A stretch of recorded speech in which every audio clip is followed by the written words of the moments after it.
आज आपण खेकड्याचा रस्सा बनवत आहोत. तर हे खेकडे आहेत इथे घेतलेले. खेकडे अशा पद्धतीने साफ करून घ्यायचे आहेत आपल्याला. खेकडे घेताना भरीव बघून घ्यायचे. खेकडे कडक बघून घ्यायचे. कडक खेकडे भरीव असतात. तर याचं पूर्ण कवर काढून घ्यायचं आहे आणि नांगी बाजूला करायचे.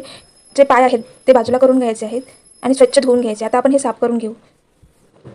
इकडे मी मसाले घेतले आहेत. तर याच्यामध्ये कांदे घेतले आहेत 2, ओलं खोबरं, सुकं खोबरं आणि खडे मसाले. आता आपण कांदा भाजून घेऊ. कांदा बदामी रंगावर होईस्तोवर आपल्याला भाजून घ्यायचा आहे. इकडे कांद्याचा रंग बदलला आहे. कांदा भाजला गेला आहे. आता मी ओलं खोबरं परतवून घेते. ओलं खोबरं, सुकं खोबरं चांगलं भाजून घ्यायचं आहे आपल्याला. याच्यानंतर आपण खडे मसाले भाजून घेऊ. आता आपण हे भाजलेलं खोबरं काढून घेऊ. हे थंड होईपर्यंत आपण गरम मसाले भाजून घेऊ. गरम मसाल्यामध्ये मी धने, तेजपत्ता, काळी मिरी, चक्रफूल, बडीशेप, जिरा आणि दालचिनी घेतली आहे. मसाल्यातून तडतड आवाज आल्यावरती हे मसाले भाजले गेले असं समजायचं. वाटण थंड झालं आहे. आता मी बारीक पेस्ट तयार करून घेते. तर हे खेकडे आहेत इथे घेतले. खेकडे अशा पद्धतीने साफ करून घ्यायचे आहेत आपल्याला.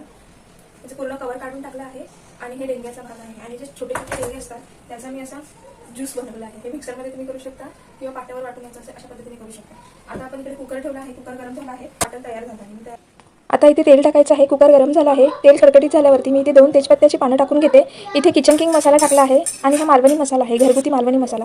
इकडे मी आलं, लसूण, पुदिना आणि कोथिंबीरीची पेस्ट तयार करून घेतली होती, ती टाकली आहे. तर मी या वाटणामध्ये वेगळा आलं लसूण टाकलं नाही, कारण मी ह्या पेस्टमध्ये सर्व काही टाकलं आहे. तर इकडे आता तयार केलेलं वाटण टाकायचं आहे आणि मंद आचेवरती 10 मिनिटं शिजवत ठेवायचं आहे. इकडे हलकी तेलाला करा आल्यावरती आपण तयार केलेला डेंग्यांचा ज्यूस टाकू.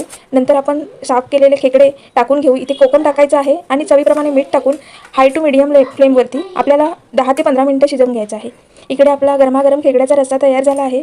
तुम्ही भाताबरोबर किंवा चपातीसोबत, भाकरीसोबत सर्व करू शकता.